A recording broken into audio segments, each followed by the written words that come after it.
அதிகாரி அவர்கள் மரியாதை செய்திருக்கிறார்கள்.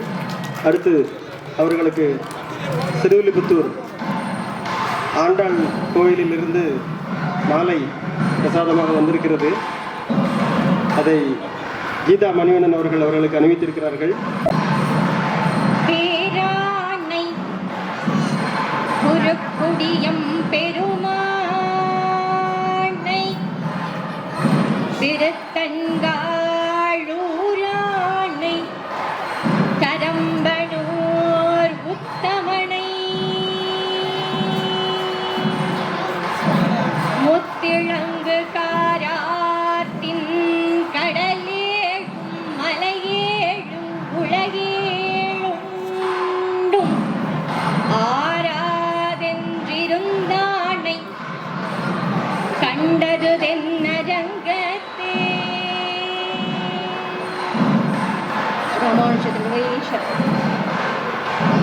இங்கு கூடியுள்ள அனைத்து பெரியோர்களுக்கும் பக்தர்களுக்கும் அதற்கு என் வணக்கங்களை உரித்தாக்கிக் கொண்டு நம்மாழ்வாரனுடைய திருவதார உற்சவமாகிய இந்த உற்சவத்துல பகவானை அனுபவித்துக் கொண்டிருக்கக்கூடிய இந்த தருணத்துல நம்மாழ்வாரனுடைய ஒரு பாடல். பங்கைய கண்ணன் என் கோ பவழ செவ்வாயன் என் கோ பங்கைய கண்ணன் என் கோ பவழ செவ்வாயன் என் கோ அங்கதிரடியன் என் கோ அஞ்சன வண்ணனின் கோ அஞ்சன வண்ணனின் கோ செங்கதிர் முடியன் என் கோ திருமருமார்வன் என் கோ செங்கதிர் முடியன் என் கோ திருமருமார்வன் என் கோ சங்கு சக்கர தான் என் கோ சாதிமணி கதையே சாதிமணி கதையே.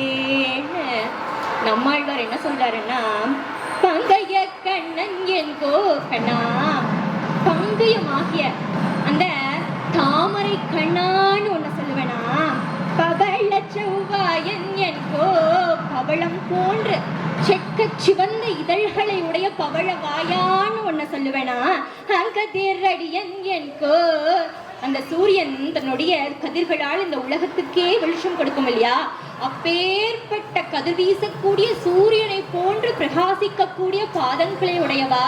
அப்பா இன்னைக்கு ராமாவதார காலத்துல அகலிகைக்கு மோட்சம் கொடுத்த பாதங்களே இல்லையா, அப்பேற்பட்ட பாதங்களை உடையவன் ஒன்னு சொல்வேனா, அஞ்சன வண்ணன் என் கோ மை போன்ற அஞ்சன வண்ணான்னு ஒன்னு சொல்லுவேனா, செங்கதிர் முடியன் என் கோ சிவந்த முடியினை உடையவன் சொல்லுவேனா, திருமருமார்வன் என் கோ மகாலட்சுமி தேவியும் உரைபவன் மகாலட்சுமி தேவி உரையும் இடமும் ஸ்ரீவத்சவம் ஆகிய மற்றத்தினை உடைய திருமருமார்வான்னு சொல்லுவேனா, சங்கு சக்கரத்தான் என் கோ சங்கொடு சக்கரம் உடைய தடக்கையா உன்னை சங்கு சக்கர தாரின்னு சொல்லுவேனா, இந்த சாதி மாணிக்கத்தை நான் என்னன்னு சொல்லுவேன்னு நம்மாழ்வார் கொண்டாடின கண்ணன்.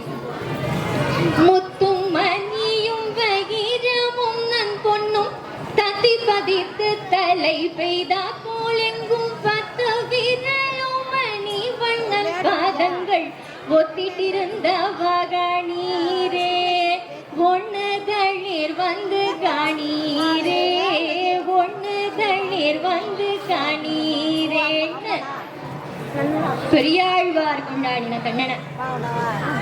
கறவைகள் பின் சென்று கானம் சேர்ந்துண்போம் அறிவொன்றுமில்லாத ஆய்குலத்து உன் தன்னை பிறவி பெருந்தனை புண்ணியமும் யாமடைவோம் குறைவொன்றுமில்லாத கோவிந்தா உந்தன்னோடு நமக்கே உறவிங்கு ஒழிக்க ஒழியாதன்னு நமச்சியார் கொண்டாடின கண்ணன. அந்த கண்ணனை வச்சு இன்னைக்கு ஒரு காரியம் பண்ண போறோம். என்ன காரியம் அப்படின்னா, நம்ம கண்ணனை கட்ட போறோம். இன்றைய தலைப்பு அதுதான், கண்ணனை கட்டலாமா. கண்ணனை கட்டுறதுக்கு எல்லாரும் தயாரா? கண்ணனை கட்டி நாம எல்லாரும் வீட்டுக்கு அழைச்சிருக்கோம். நம்ம கண்ணன் இல்லையா, கட்டி போடணும் இல்லையா? அப்ப கண்ணனை கட்டுறதுக்கு எல்லாரும் தயாரா? சொல்லுங்க, தயாரா? அப்போ நாம் பண்ணக்கூடிய காரியம் அப்படிங்கிறது, பண்ண போகிற காரியம் அப்படிங்கிறது சாதாரணமான காரியம் இல்லையா? இல்லையா? அப்போ அந்த காரியத்தை பண்ணணும்னா நமக்கு தெம்பு வேணும். நமக்கு தெம்பு வேணும்னா நம்ம கொஞ்சம் உட்காரணும். உட்கார்ந்து நிதானமா, கண்ணனை கட்டக்கூடிய காரியம் சாதாரணமான காரியம் இல்லையே, எல்லோரும் சேர்ந்தாதான் அந்த கண்ணனை கட்ட முடியும். அப்படியாக இன்றைய தினம் கண்ணனை கட்டணும் அப்படிங்கிற சங்கல்பத்தோட, கண்ணனை யார் கட்டினா? அன்னைக்கு யசோதை கட்டினா. கண்ணை வெண்ணை திருட்டிட்டு வந்த பொழுது கம்ப்ளைண்ட், பக்கத்து வீட்டு மாமி எல்லாம் வந்து சொல்ற, யசோதை உன் கண்ணை என் வீட்டுல வெண்ணை திருடினாமா, என் வீட்டுல தயிர் குடிச்சாமா, என் வீட்டுல பாட திருடிட்டாமா அப்படின்னு சொல்லுகிற பொழுது எல்லா மாமியும் வந்து யசோதை கிட்ட கம்ப்ளைண்ட் பண்றா. அப்போ யசோதை கட்டினா இல்லையா? அது போல அன்னைக்கு யசோதை எப்படி கண்ணனை கட்டினாலோ அது போல இன்றைய தினம் இந்த வேளையில நாம கண்ணனை கட்டியே ஆகணும். அப்ப கண்ணனை கட்டணும்னா என்ன வேணும்? கண்ணனை கட்டணும்னா கயிறு வேணும். கயிறு வேணும் தானே? அந்த கயிறை பக்கத்துல எங்கேயாவது வீட்டுல இருந்து எடுத்து வந்துக்கலாம். உரல் வேணும். உரலும் கூட இங்க எங்கேயாவது ஒரு ஆத்துல இருந்து எடுத்து போட்டுக்கலாம். ஆனா கண்ணும் வேணுமே. கட்டுறதுக்கு உரலும் கயிறும் மட்டும் இருந்தா போதுமா? கண்ண வேண்டாமா? அப்போ கண்ணா வந்தாகணும். கண்ணை எப்போ வருவான்? கொண்டு வா கொண்டு வாடி எங்கள் கோபாலனை கொண்டு வா கொண்டு வாடி, கொண்டு வா கொண்டு வாடி எங்கள் கோபாலனை கொண்டு வா கொண்டு வாடி, கொண்டு வாடி கோபாலனை ரெண்டு கையால் தாளம் போட, கொண்டு வாடி கோபாலனை ரெண்டு கையால் தாளம் போட, கொண்டு வா கொண்டு வாடி எங்கள் கோபாலனை கொண்டு வா கொண்டு வாடி. இது பாடினாலே போதும், ஓடி வந்துருவான். அப்படி ஓடி வந்த கண்ண நிப்பானா? எப்பேற்பட்டவன் சன்னா பொழுதுல ஓடி ஒளிஞ்சிட மாட்டான். அப்படி ஒளிஞ்சான்னா அவனை எப்படி பிடிக்கிறது? இப்போ ஒரு காரியம் பண்றோம், ஒரு வீட்டுல ஒரு புதுசா ஒரு டிஷ் ப்ரிப்பேர் பண்ண போறோம் அப்படின்னா என்ன பண்ணுவோம்? யூடியூபை பார்த்தோ, இல்ல நம்மளுடைய அம்மா கிட்டயோ அத்தை கிட்டயோ பக்கத்து வீட்டு மாமி கிட்டயோ கேட்டு எப்படி பண்றதுன்னு கேட்டு தெரிஞ்சுப்போம் இல்லையா? அப்படி கண்ணனை கட்டினவங்க கிட்ட போய் எப்படி கட்டுறது அப்படின்னு கேட்கலன்னா யசோதை கிட்ட போய் கேட்க முடியுமா? யசோதம்மா என்னடி நீ என் பையனை நீ கட்டுறதான்னு சொல்லிடுவா இல்லையா? அப்போ கண்ணனை கட்டினதை பார்த்தவங்க கிட்ட கேட்கலாமே அப்படின்னு யோசிக்கிற பொழுது ஒரு ஆழ்வார் கண்ணனை கட்டினதை பார்த்தாரா. எப்படியா? விரலோடு வாய்த்தோய்ந்து வெண்ணை கண்டு காய்ச்சி விரலோடு ரப்பணித்த ஞான்று, விரலோடு வாய்த்தோய்ந்து வெண்ணை கண்டு காய்ச்சி விரலோடு ரப்பணித்த ஞான்று, குரலோவா தேங்கி நினைத்த எழா காண இருந்திழையோ கார்மேக வண்ணா ஊரை, தேங்கி நினைத்த எழார் காண இருந்திழையோ கார்மேக வண்ணா ஊரை, விரலோடு வாய்த்தோய்ந்து வெண்ணை கண்டு காய்ச்சி விரலோடு ரப்பொழித்த ஞான்று. பொய்கை ஆழ்வார் தெரிவிக்கிறார், கண்ண சேட்டை முடியும். எல்லார் வீட்லயும் போய் வெண்ணையும் பாலும் தயிருமா திருடி சாப்பிட்டதோட மட்டும் இல்லாம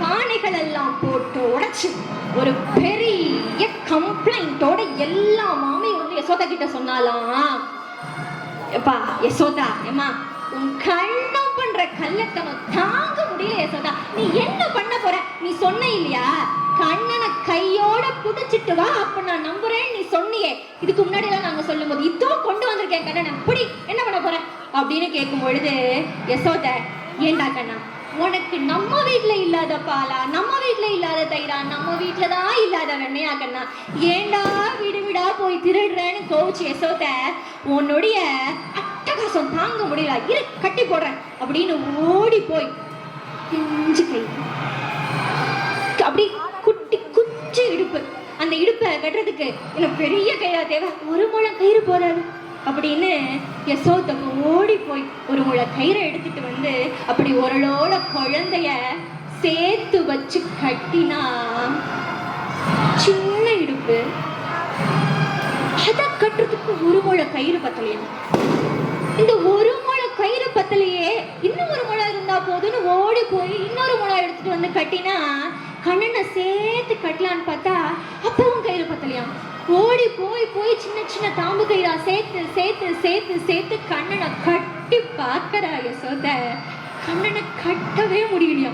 அப்போ என்னடா கண்ணான்னு சொல்லுகிற பொழுது தாயினுடைய அன்புக்கு கட்டப்பட்டதுனால இல்லையா யசோதியால கண்ணனை கட்ட முடிச்சது. அப்படி யசோத கட்டினதை பொய்கை ஆழ்வார் பார்த்தாரா? பார்க்கும் பொழுது ஐயோ அம்மா என்ன மன்னிச்சிடுமா, இனிமே நான் திருட மாட்டோமான்னு கெஞ்சினானா? இல்லையே, கட்டுகிற பொழுது கூட கண்ணனுடைய யோசனை எதையோ யோசிச்சுட்டு இருந்ததான். கண்ணனுடைய சிந்தனைகள் ஃபுல்லா வேற எங்கேயோ இருந்துதான். எங்க இருந்தது அப்படின்னா, விரலோடு வாய்த்தாய்ந்து வெண்ணை கண்டு ஆய்ச்சி உரலோடு உரப்பனை தஞ்சான்று குரலோவ கைகள் முழுக்க அந்த வாய் முழுக்க வெண்ணெய் தோஞ்சு.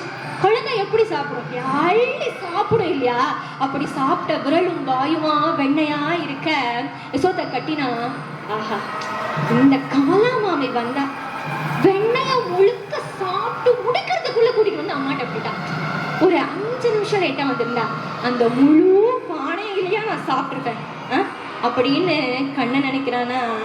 குரலோவா தேங்கி நினைத்த எழார் காண இருந்திழையோ கார்மேக வண்ணாவுரை. கண்ணா, இதத்தான நீ நினைக்கிறேன்னு பொய்கை ஆழ்வார் பெருமாளை சேவிச்சா. அடுத்தபடியா இன்னொரு ஆழ்வாரும் பார்க்கிறேன். எப்படியா? மண்ணுண்டும் பேச்சி முளையுண்டும், மண்ணுண்டும் பேச்சி முளையுண்டும் மற்றதாய் வெண்ணை விழுங்க. மண்ணுண்டும் பேச்சி முளையுண்டும் மற்றதாய் வெண்ணை விழுங்க. வெகுண்டு ஆய்ச்சி கண்ணிக்கயிற்றினால் கட்டத்தானே கட்டுண்டிருந்தானே வயிற்றினோடா ஜாமகன்.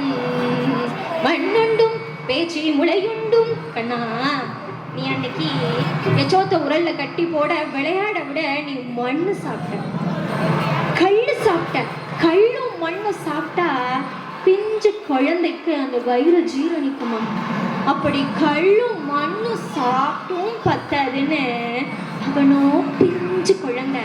ஆனா குடிச்சதோ நஞ்சு பால் இல்லையா? அந்த பூதுகி கொடுத்த நஞ்சு பாலையும் இல்லையாப்பா குடிச்ச. அத்தனையும் பத்தாதுன்னு இந்த ஆய்ச்சி வீட்டுல இருக்கக்கூடிய அத்தனை பாலும் தயிரும் வெண்ணையுமா இல்லையா கண்ணா நீ திருடி சாப்பிடுறேன்னு. மண்ணுண்டும் பேச்சி முளையுண்டும், மண்ணுண்டும் பேச்சி முளையுண்டும் மற்றதாய் வெண்ணை விழுங்க. வெகுண்டு ஆய்ச்சி கண்ணிக்கயிற்றினால் கட்டத்தானே கட்டுண்டிருந்தானே வயிற்றினோட ஜமகன். இப்படி 2 ஆழ்வார்களும் கண்ணை கட்டியதை பார்த்தாங்களா? கண்ணனோட அழகு என்ன, அந்த அழகுக்கு மயங்காதவங்க உண்டா? அப்படி கண்ணன் கட்டுப்பட்ட அழக பார்த்தே அத்தனை பேரும் மயங்கி சொக்கி போயிட்டாங்களா இந்த 2 ஆழ்வார்களும். இப்ப நமக்கு கண்ணனை கட்டுறதுக்கான வழியை யார் சொல்வா? அப்போ கண்ணனை கட்டுறதுக்கான வழியை யார் தான் சொல்வா அப்படின்னா, கண்ணனை கட்டின இன்னொருத்தர் இருக்காரு. கண்ணனை கட்டின இன்னொருத்தர் யாரு? அவர்கிட்ட போய் கேட்கலாம் அப்படின்னா அது யாருன்னா சகாதேவன். பஞ்ச பாண்டவர்கள்ல ஒருத்தராகி அந்த சகாதேவன் எப்படி கட்டினார் அப்படின்னா, பஞ்ச பாண்டவர்களுக்கு நாடு வேணும்னு கண்ணனை தூதுக்கு அனுப்புறாங்க. துரியோதனோ தான் 1 அடி ஒரு படி மண்ணு கூட, இந்த 1 அடி நிலம் கூட நான் கொடுக்க மாட்டேன்னு சொல்லியாச்சு. அப்போ இந்த பஞ்ச பாண்டவர்களுக்கு என்னதான், இந்த பஞ்ச பாண்டவர்கள் தன்னுடைய ராஜ்யத்தை ஆள்றதுக்கு, தன்னுடைய நாடு திரும்பி வாங்குறதுக்கு என்னதான் கதின்னு கேட்கும் பொழுது, குருச்சேத்திர யுத்தம் ஒண்ணுதான் வழி அப்படின்னு நினைக்கிற பொழுது பஞ்ச பாண்டவர்களும் கலங்குறாங்க. போர் அப்படின்னு வந்துருச்சுன்னா நிறைய உயிர் சேதம், நிறைய பொருட்சேதம், நிறைய தன்னுடைய எதிர்த்து போரிடக்கூடிய தன்னுடைய சித்தப்பாவை, தம்பிய, அண்ணனை, மாமாவை, தன்னுடைய உற்றார் உறவினர்களை இல்லையா, எதுவானாலும் சேதம் தனக்கு தானே, உயிர் சேதமானாலும் தன்னுடைய உறவு தானே அப்படிங்கிற துடிக்கிற மனசு. என்ன பண்றது கண்ணான்னு யோசிக்கிற பொழுது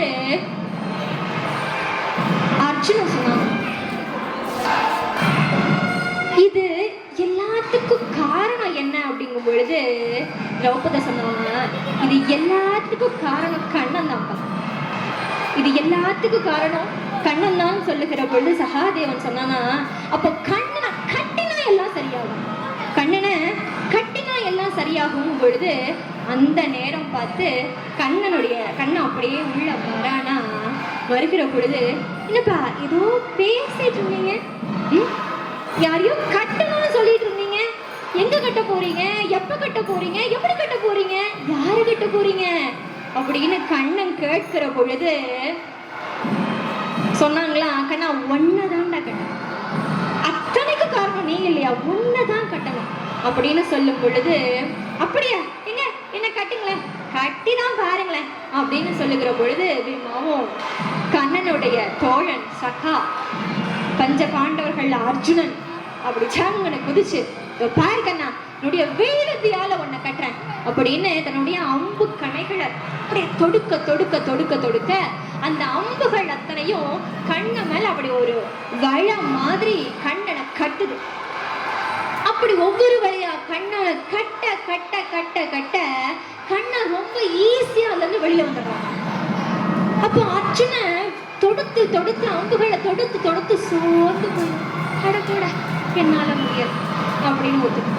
அப்போ பீமன் என்ன பண்ணினான்னா, கண்ணா உன்னை பூஜையால கட்டுறேன்ப்பா, உன்னை பூஜையால கட்டுறேன்னு உட்கார்ந்து மலர்களால பெருமாளை பூஜை பண்ணி கட்டணும் அப்படின்னு பூஜை பண்றான். பூஜை பண்ணி கட்டினா ஒரு கண்ணனை கட்டினா அடுத்த சனம் இன்னொரு கண்ணன், அந்த கண்ணனை பூஜை பண்ணி கட்டினா அடுத்து ஒரு கண்ணன், இப்படி பூஜை பண்ண பண்ண பண்ண பண்ண அடுத்தடுத்து கண்ண ரூபங்கள் கண்ணம் தோன்ற தோன்ற அந்த கண்ணனை கட்ட முடியல பீமனால. அப்போ சகாதேவன் என்ன பண்ணினாரா, அப்படி உட்கார்ந்து அப்படி தியானத்துல கண்ணான கண்ணன் மேல பக்தியோடு தான் கண்ணன் கிட்ட கட்டுப்பட்டாராம். அப்படி தான் பக்தியோடு கண்ணன் கிட்ட கட்டுப்பட அவருடைய பக்திக்கு கண்ணன் அப்படியே சகாதேவன் கிட்ட கட்டுப்பட்டு, சகாதேவா விட்டுடே விட்டுடே விட்டுடே விட்டுடா அப்பா, நீ என்னை கட்டிடப்பா விட்டுடு அப்படின்னாரா கண்ணன். அப்படி சகாதேவன் கண்ணனை கட்டினான்னா எப்படி, பக்தியால இல்லையா, பிரேமையால இல்லையா, அன்பால இல்லையா. குழந்தையும் தெய்வமும் கொண்டாடும் இடத்துலேன்னு சொல்லுவாங்க. ஒரு குழந்தை அன்போடு ஓடி வருதுன்னா, தாய்கிட்ட அன்போடு ஓடி வருதுன்னா காரணம் அந்த தாய்க்கு தன் குழந்தை மேல இருக்கக்கூடிய பரிசுத்தமான அன்பும் பிரேமையும் பிரீத்தியும் தானே காரணம். அப்பேற்பட்ட அன்போடும் பிரீத்தியோடையும் பிரேமையோடையும் கண்ணை நாம கூப்பிட்டா கண்ணை நம்ம அன்புக்கு கட்டுப்படாம போயிடுவானா என்ன? அப்படி அன்போடு கண்ணனை கட்டுறதுக்காக இன்னொரு உபாயம் என்னன்னா பிரசாதம், நெய்வேத்தியம். நமக்கு ஒவ்வொரு நேரமும் நாம் சாப்பிடக்கூடிய உணவாகட்டும் நீராகட்டும் அத்தனையும் பகவானுடைய கிருபை இல்லாம நமக்கு கிடைச்சதான்னா கிடையாது. அப்படி நமக்கு பெருமாள் கொடுக்கிற உணவை அவனுக்கு நாம் சமர்ப்பணம் பண்றோமா? இல்லையே. நித்தியம் நாம் செஞ்சு நாம் சாப்பிடுகிறோமே தவிர கண்ணை நம்ம வீட்டுல இருக்கக்கூடிய தெய்வத்துக்கு, நம்ம கண்ணனுக்கு, நம்ம பெருமாளுக்கு நித்தியப்படி நம்ம நைவேத்தியம் பண்றோமா எல்லார் வீட்லயும் அப்படின்னா நிறைய பேர் அந்த வீடுகள்ல அதை பண்றது கிடையாது.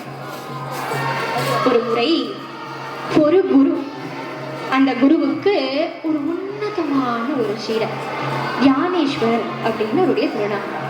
என்ன பண்ணினாரா, தன்னுடைய குரு கிட்ட போய் பாடசாலையில சேர்ந்த பிற்பாடு குரு சொல்றார், அந்த பாடசாலையினுடைய எல்லா அந்த ரூல்ஸ் அண்ட் ரெகுலேஷன்ஸ் எல்லாம் இருக்கும் இல்லையா, அப்ப சொல்லும் பொழுது குரு சொல்றார், அப்பா தினப்படி உனக்கு ஒரு படி நெல் கொடுத்துருவோம், வேலைகள் எல்லாம் முடிச்சு உனக்கான சாப்பாடை நீ அதை தயார் பண்ணிக்கணும். அப்படி நீ சாப்பாடை தயார் பண்ணிட்டு அந்த சாப்பாடை பகவானுக்கு நீ நிவேதனம் பண்ணணும்.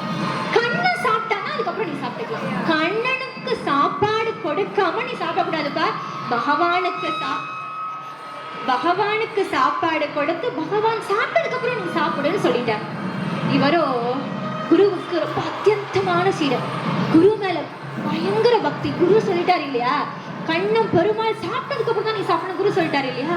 என்ன பண்ணினாரா, தினப்படி தன்னுடைய வேலைகள் எல்லாம் முடிச்சுட்டு சமையல் பண்ணி கண்ணனுக்கு நெய்வேத்தியம் பண்ணி, கண்ணா என் கண்ணு இல்லை, என் பொண்ணு இல்லை, என் தங்கம் இல்லை, வந்து சாப்பிடுப்பா.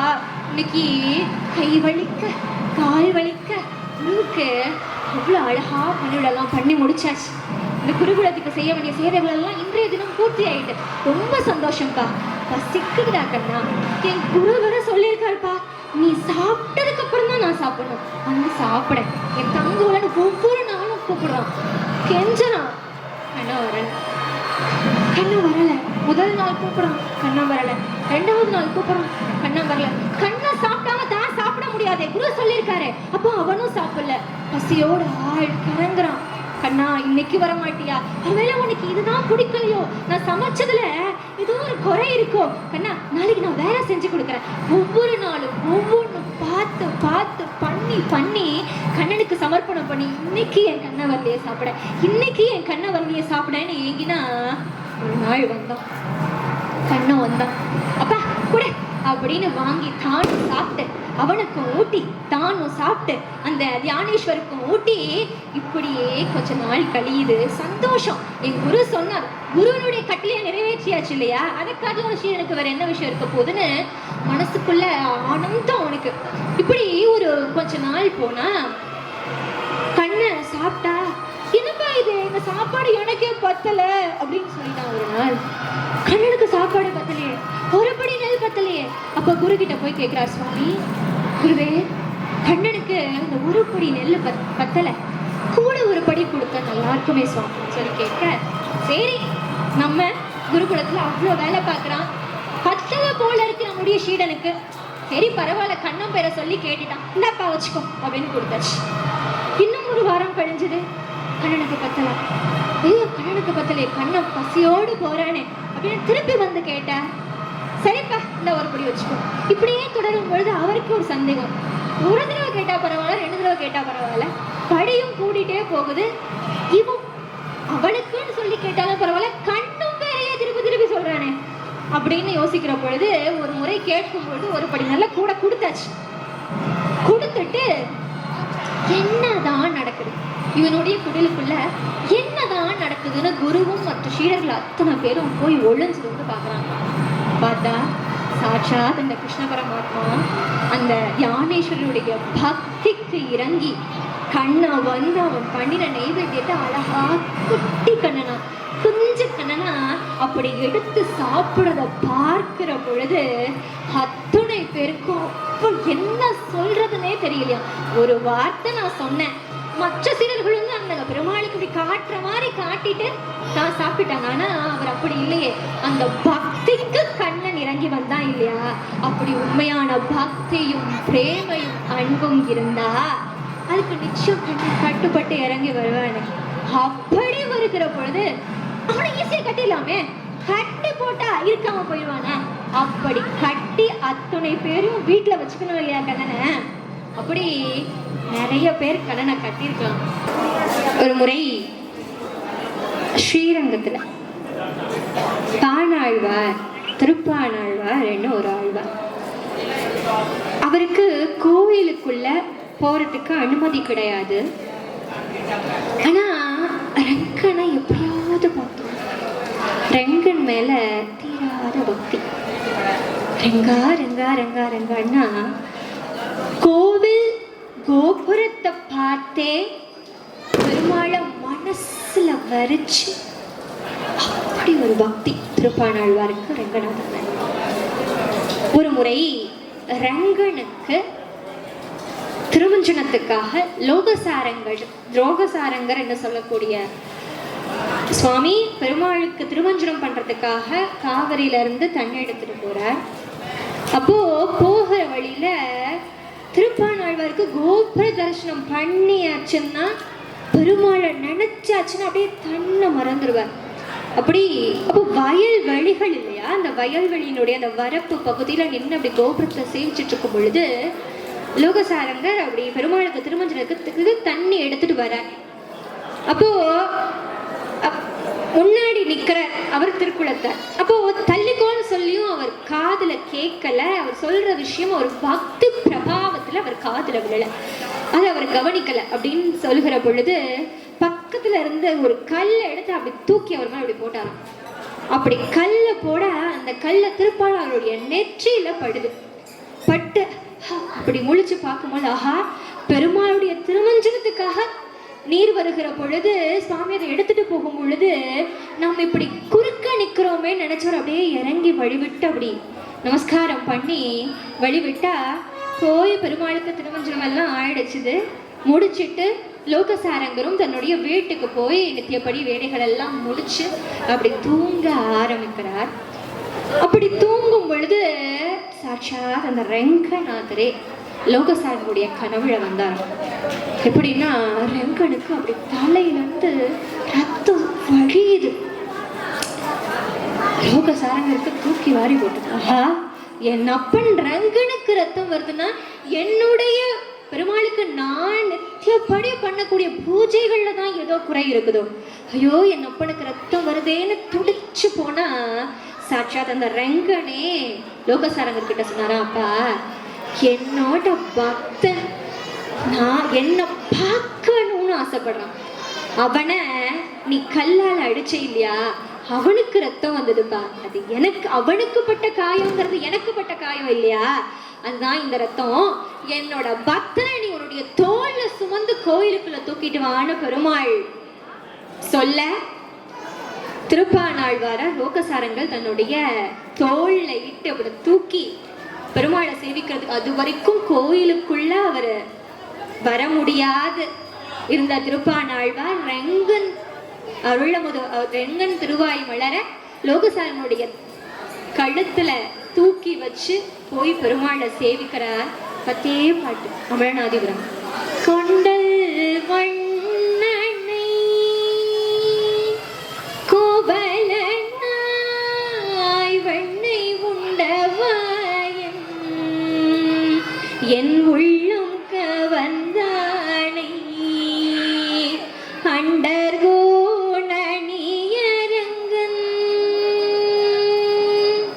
என் அமுதினை கண்ட கண்கள்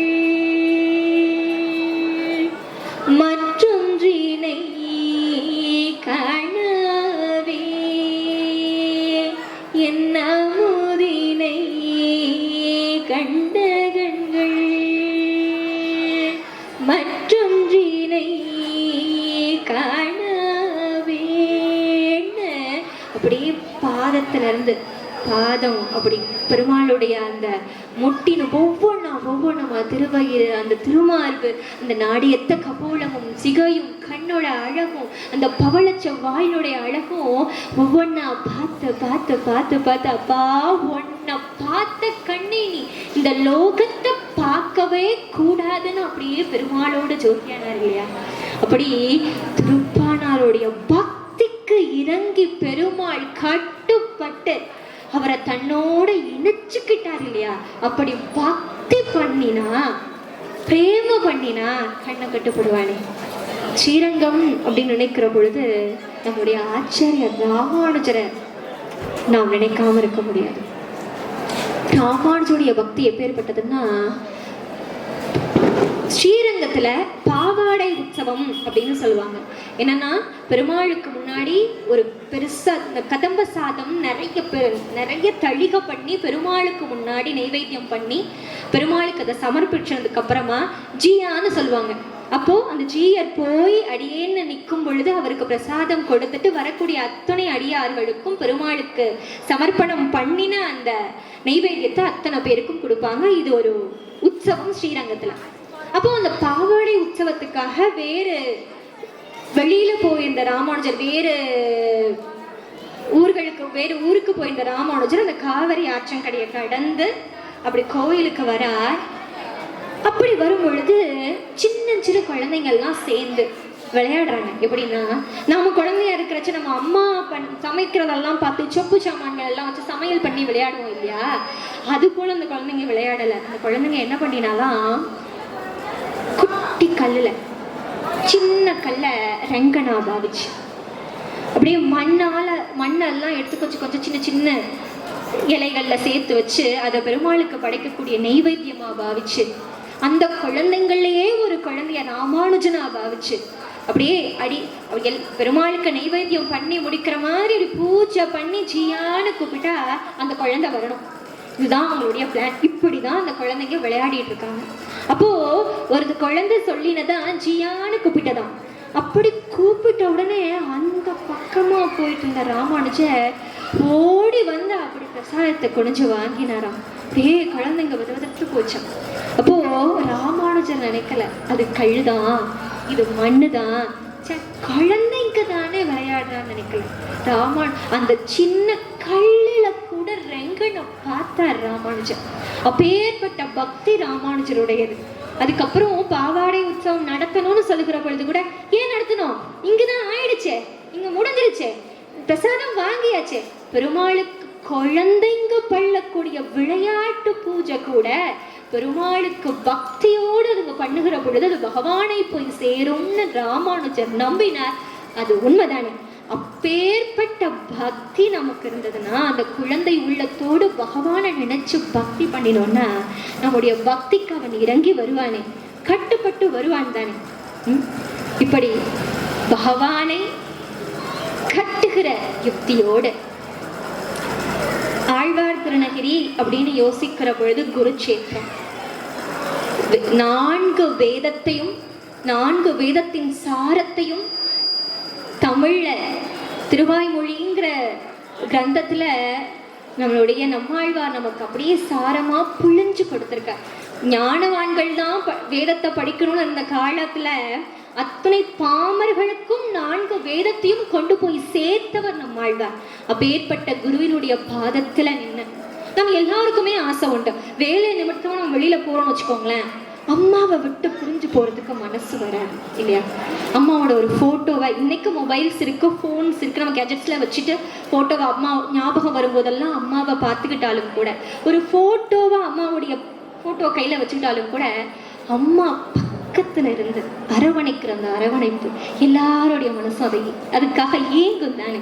அப்போ நமக்கே தெரியாம எல்லாருக்குமே அந்த பகவான நேர்ல பாத்துற மாட்டோமா அப்படிங்கிற ஒரு ஆசை இருக்குது தானே.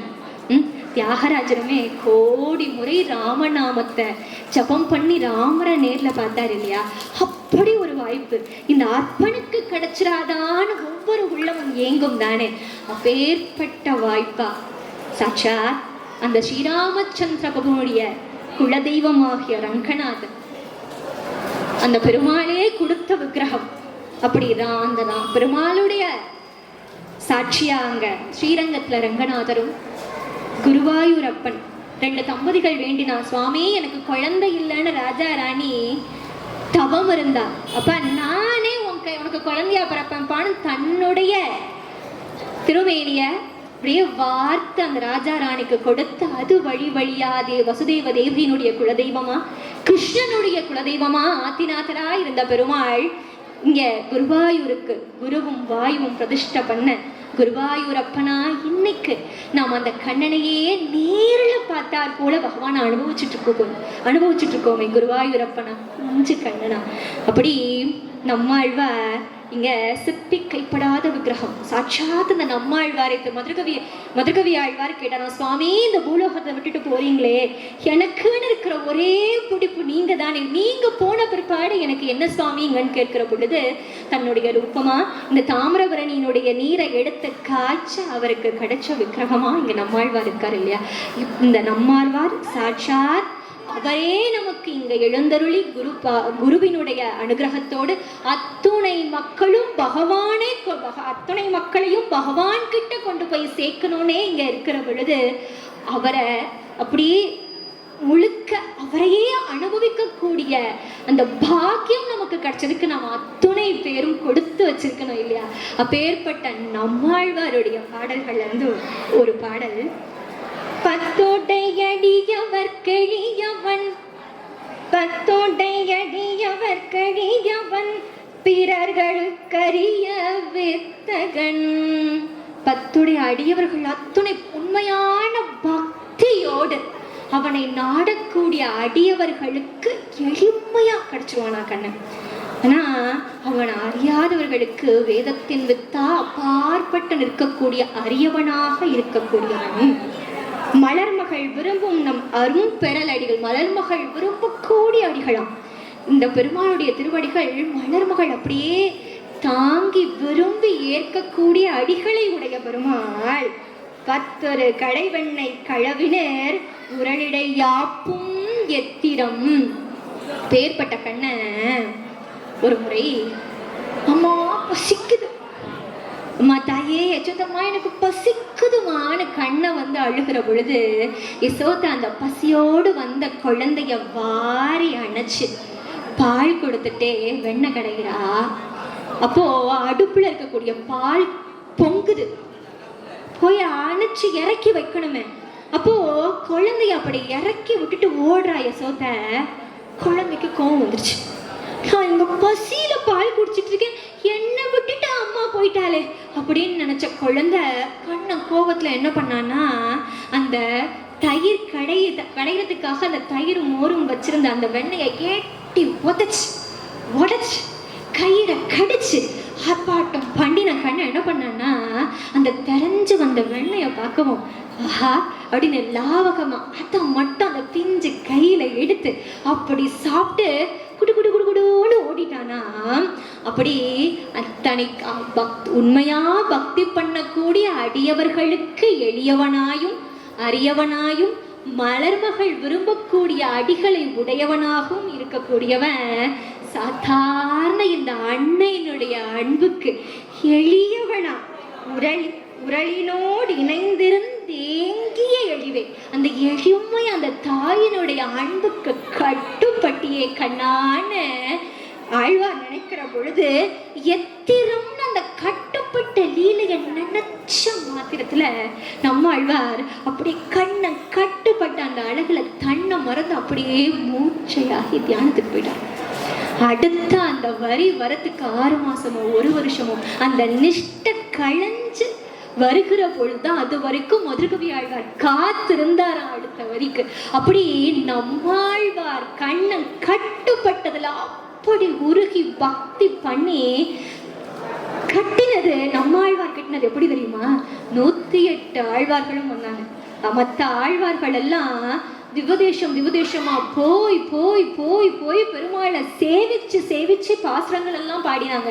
ஆனா 108 திவதேச பெருமாளும் வந்து இந்த புளிய மரத்தினுடைய இலைகள்ல உட்கார்ந்து என்னை பாடு உன்னை பாடுன்னு இல்லையா கேட்டு இல்லையா பாட்டு வாங்கிட்டு போனாங்க. அப்பேற்பட்ட பக்தி நம்மாழ்வாருடையது இல்லையா?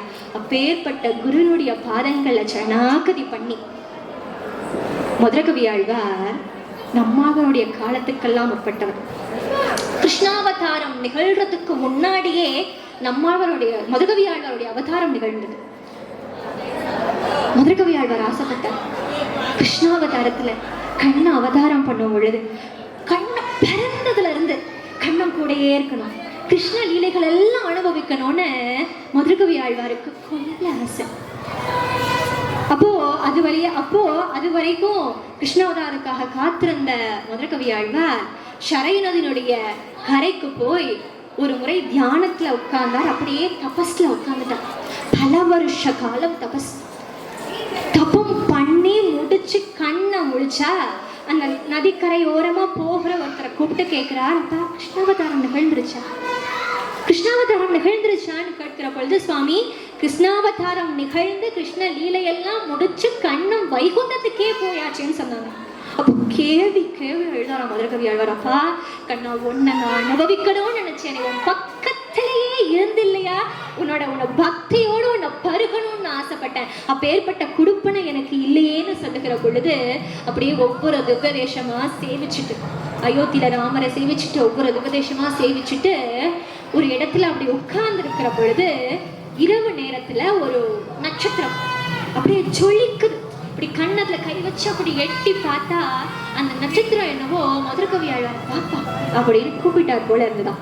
அப்படி நட்சத்திரத்தினுடைய அந்த பின்னாடியே வந்தவர் கடைசியா இங்க ஆழ்வார் நகரிக்கு வந்து பார்க்கிற பொழுது, அப்போ இங்க வந்து இந்த நட்சத்திரம் மறைக்கிற பொழுது அப்ப இங்க ஏதோ அதிசயம் நிகழுது அப்படின்னு புரிஞ்சுக்கிட்டவர் கோயில்ல வந்து என்னன்னு கேட்கிற பொழுது, பிறந்ததுல இருந்து பிறந்த குழந்தை அழல, பிறந்த குழந்தை பால் குடிக்கல, கை கால் அசைக்கல, ஒண்ணுமே பண்ணல.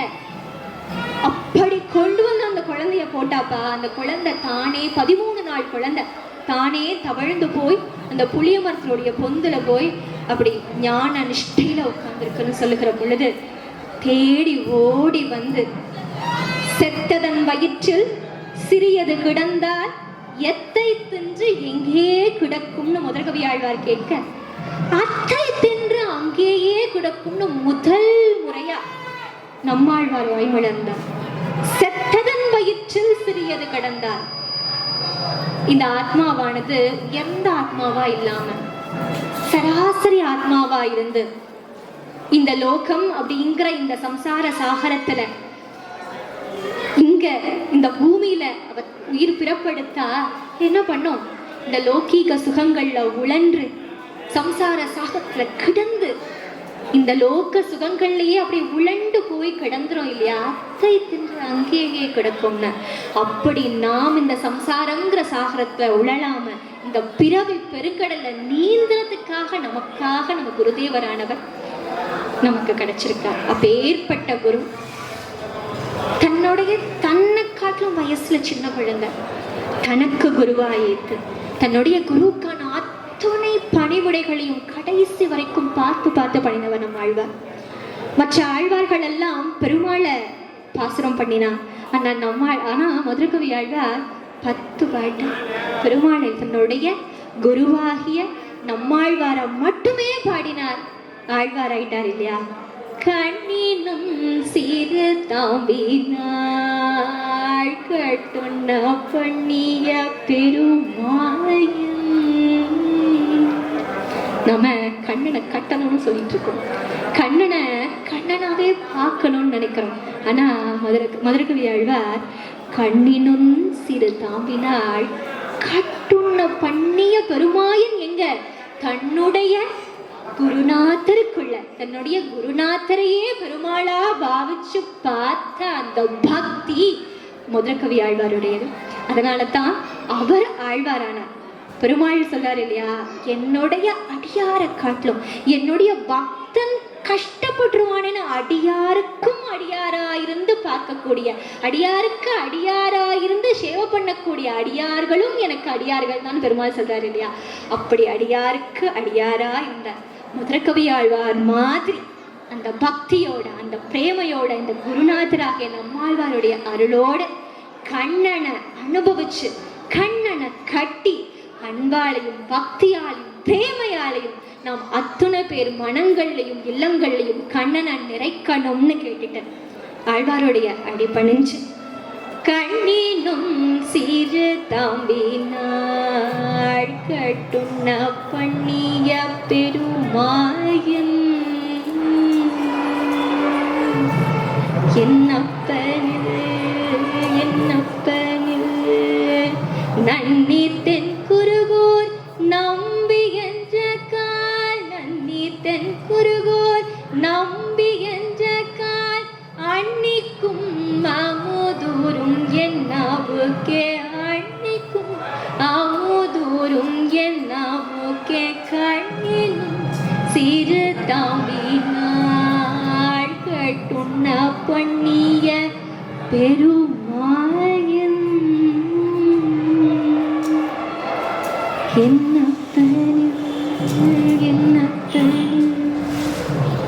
ஆழ்வார்த்ததிலேயே சரணம். பேசினது சிறிய குற்றம் குறைகள் இருந்தாலும் அடியே நீ மன்னித்தரணும் கேட்டுக்கிட்டு வாய்ப்பிற்கு நன்றி கூறி விடைபெறுகிறேன். நன்றி, வணக்கம். ஜெய் ஸ்ரீ மன்னாராயணன். கிருஷ்ணார்ப்பணம்.